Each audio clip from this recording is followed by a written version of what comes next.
About 6 months ago, I bought what is possibly the cheapest way into Kei Car ownership here in the UK. A 2006 Daihatsu Charade L251. Now, I say Kei Car with some trepidation. As you can clearly see, it's about the size of a spark plug and it fits well within the Kei regulations.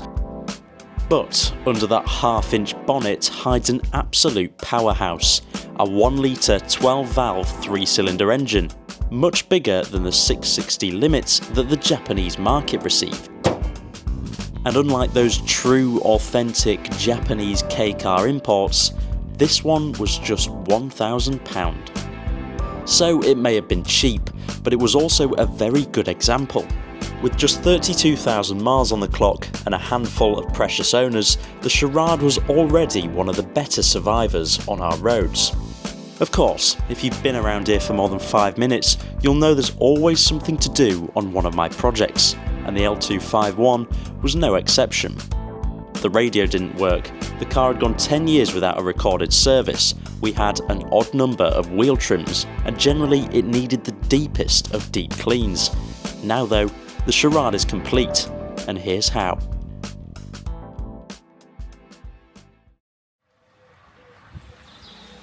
Whenever I start working on a car, I always like to strip it back to its bare bones, and the first step for this Daihatsu was to remove the 3 wheel trims.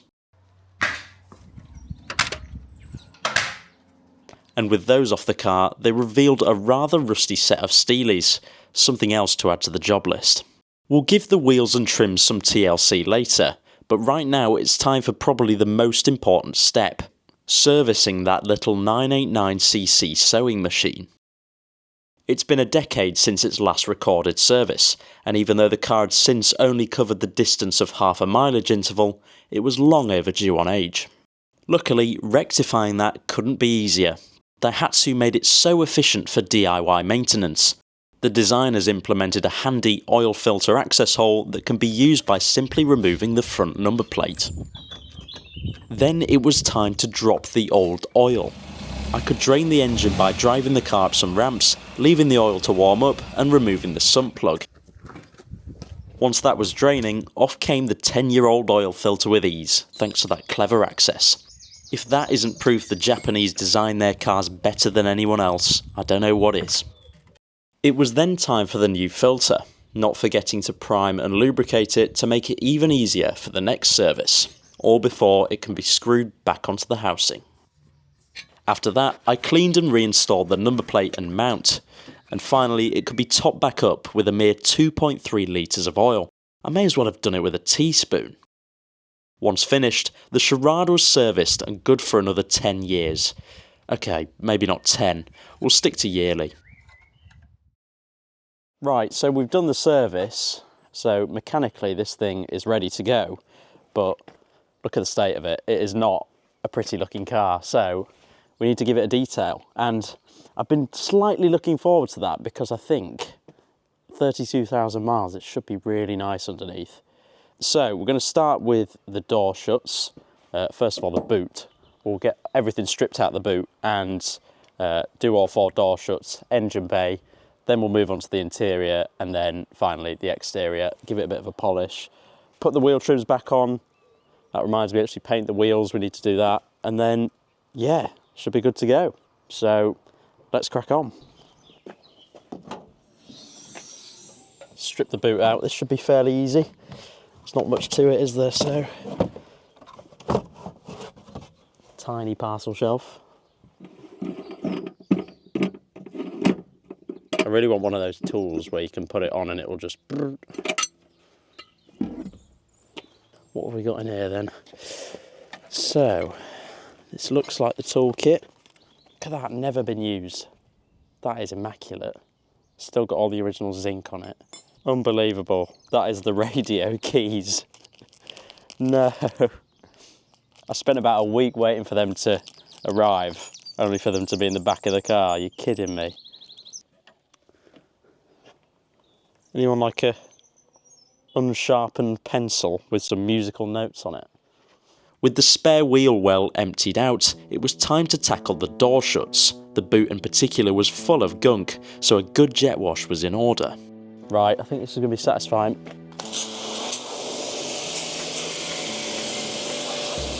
The same treatment could then be applied to the doors.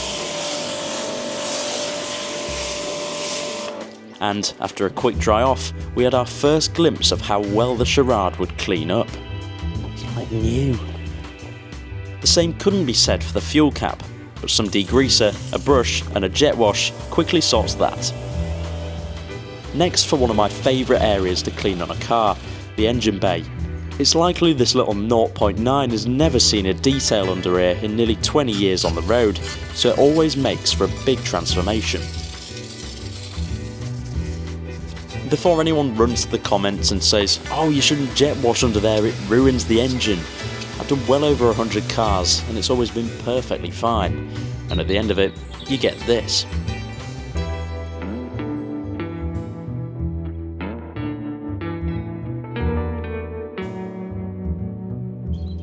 Next up, we're going to try and attempt to restore this yellow headlight.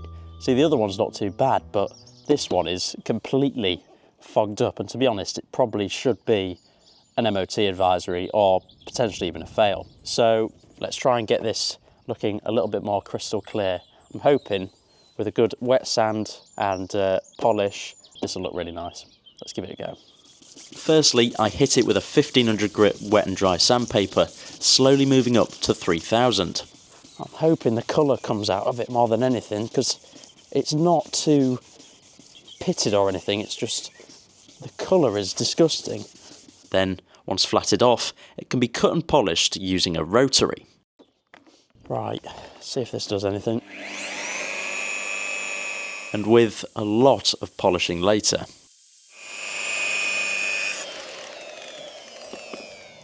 Well, that sort of brought it back. Not quite. Still got a yellow tint to it, but I think that's probably as good as you're ever going to get without replacing a headlight there. So I decided to have a scour around to see if there were any on the market. And here lies a problem with owning a niche car here in the UK. Right, so I've just had a quick look on eBay to see if we can find a headlight for one of these, because this is a little bit yellow still and I want this car to be right, so I'm going to try and find one. But I went on eBay to look, and the only one available, and it's only this side as well, so no good, is a very yellow one, probably even more yellow than this, at 100 quid. What? I mean, 100 quid? Who can justify that? Clearly not me, so I got stuck back into making the Charade look as good as it could, with nothing but some elbow grease. Starting with the boot.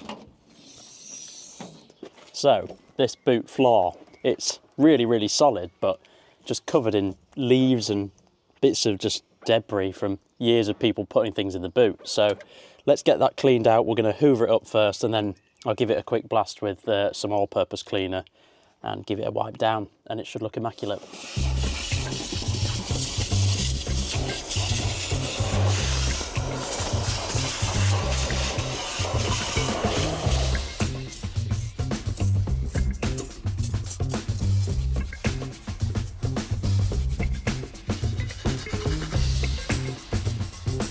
With that taken care of, the jack, spare wheel and parcel shelf all had the same treatment before being reinstalled into the car.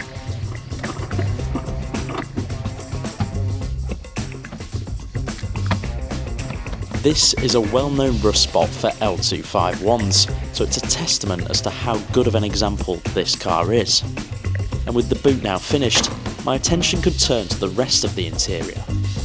It was covered in stains, mud, and whatever this is, and generally made you feel like showering after getting out of it. The seats in particular were in a poor way, but thankfully my trusty wet vac made light work of them.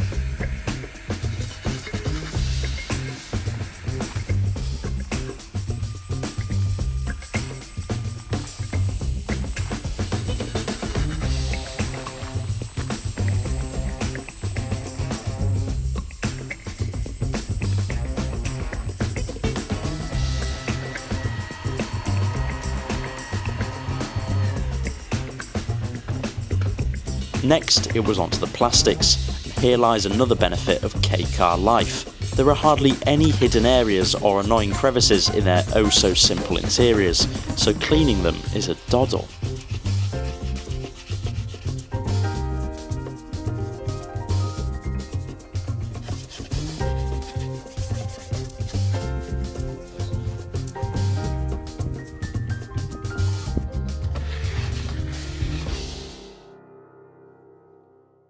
With the surfaces now spotless, the penultimate step for the interior was to vacuum out the floor, but before that, these rubbish RS racing mats had to go.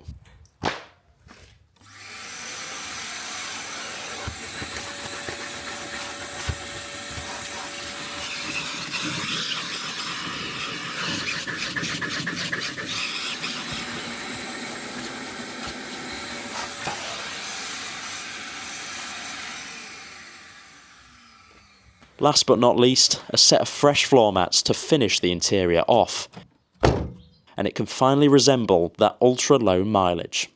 Unlike these steel wheels, which certainly let the exterior of the car down, there's nothing worse than a set of scabby steelies, but refurbishing them through powder coating takes time and money. Thankfully though, there is a much easier solution for a fraction of the cost. By using a wire wheel to remove the flaky surface corrosion, I could then apply a few coats of rust converter, which leaves a smooth, stable matte black finish with no masking required. Not perfect, but it certainly takes your eye off them and smartens the car tenfold. And after all, the majority of the surface will be covered by the wheel trims. Speaking of which, I managed to source some Daihatsu Unobtainium, a second-hand Charade EL wheel trim. I could have just gone out and bought a set of spurious ones for half the price I paid for it, but that just goes against everything this channel stands for. And with it reunited with its fellow trims, I could give them all a clean. They came out well, yet still suffer from battle scars of nearly 20 years exposed to curbs, but they're original, which is how I like it. I'll fit them to the car soon, but now it's time to address the bodywork. The final step for the Daihatsu then is to, of course, wash it. It's covered in bird poo and dust from being sat for a few weeks, but finally we're going to get round to the last step. We've done all the door shuts, we've done the interior, we've done the wheels, and finally now it is of course time to give it a snow foam and give it a bath, and probably a bit of a polish as well because there's some scratches on it. So let's get on with it. I first removed the front and rear number plates to clean all the hidden road grime behind them. Then it's onto the wheel arches.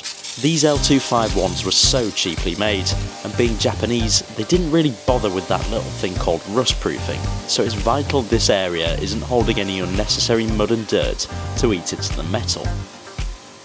Then it's onto the pre-wash to loosen off any of the surface level contaminants ahead of the contact wash phase.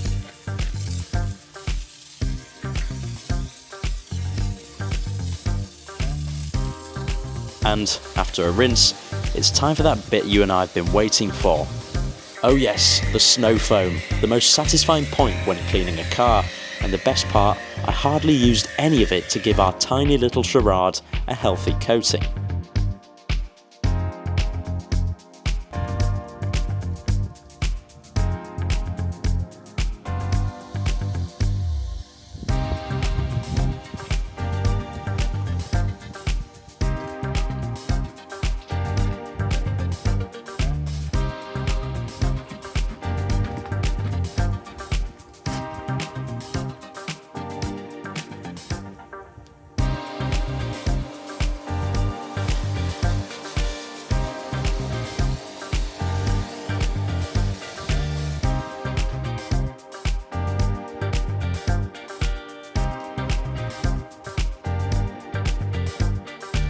With the wash phase now complete and that silver paintwork looking bright once again, there were just a few finishing touches to go, including a machine polish to remove any lacquer deep scratches.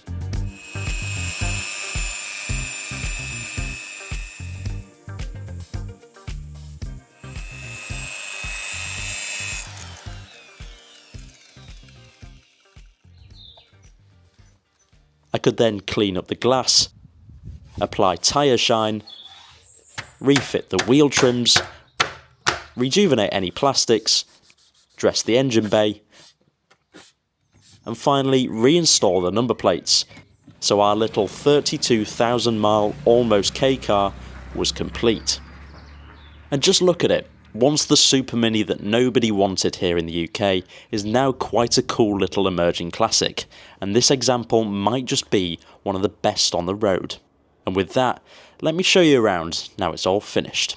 So, probably the biggest change was inside. It was pretty grotty in there. We had lots of stains on the seats, so I've wet vacked all those. It had these sort of rubbish RS racing mats in there, and to be honest, they were past it anyway, so some fresh universal ones were fine.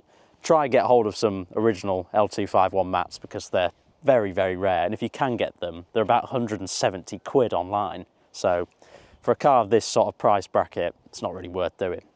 In the back as well, a lot more wet vacuuming went on the seats. There was a really big stain on one of the corners, so that's all gone, I'm pleased to say, because it just helps it sell a lot better. Now, in the boot, we've completely taken it apart, stripped it, cleaned it, and put it back together. It looks impressive. This is how a 32,000 mile car should really look. I mean, that spare has never been used. The wheel well is so rust free. There's not even a single bubble on it, so that's been kept really well. These wheel trims, of course, if you remember, this one wasn't here, so I managed to source another one for 25 quid, and it wasn't in the best shape. There's a few scratches on it, but I think this kind of aged car, you're going to get scratches on the trims, so it's pretty nice to still have the original ones rather than some universal set. So I managed to source one of those, and behind it, we've got the original Steelies, refurbed with some rust converter to make them sort of black again. We did all the door shuts. They look immaculate now.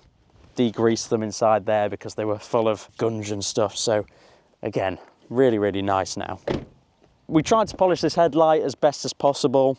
It's a little bit better. It's probably MOT legal now, but it's still quite mismatched to that one. So unfortunately, that won't quite be perfect. But again, it was one of those where you look at the cost of a replacement and it's just not worth doing. Now, under the bonnet, check that out. Look how clean that is now. It's had a full detail under there. But of course, that's not important. What is important is the service that we did. It hadn't had one in 10 years and 28,000 miles. So it was well worth doing one of those. And now that oil is like brand new, because it is. Super happy with that engine bay too. It looks smart. In fact, I'm happy with the whole car, but the Charade has now gone to a new home where it will be enjoyed as a cheerful daily runaround. It's a shame it can't find a place in the garage, yet I'm glad I got to try one of these bundles of fun, and I definitely recommend you do the same. After all, this is still the cheapest way into Kei Car ownership. I hope you've enjoyed seeing this car go from a forgotten weirdo to a slightly plucky hero. If you have, stick around as there's plenty more where that came from. And until then, thank you very much for watching.